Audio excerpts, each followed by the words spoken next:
Ready to turn your crypto gains on KevinHowTo into real cash in your bank account? Let's dive right into how to withdraw your funds.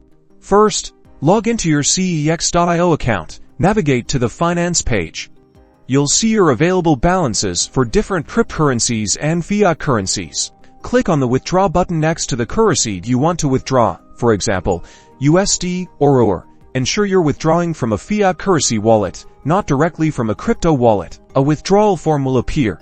Enter the amount you wish to withdraw. Double-check the displayed minimum withdrawal amount to ensure your withdrawal meets the requirements. Select your currency. Choose your linked bank account from the drop-down menu.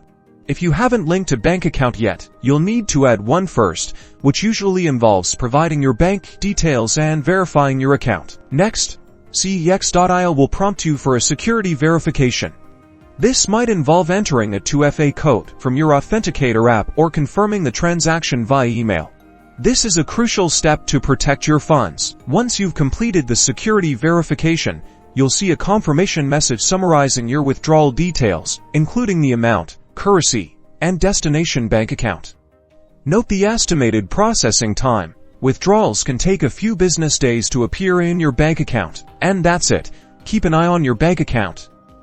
You should see the funds deposited within the time frame indicated by KevinHowTo. Remember to always double-check all details before confirming any transaction to ensure a smooth and secure withdrawal.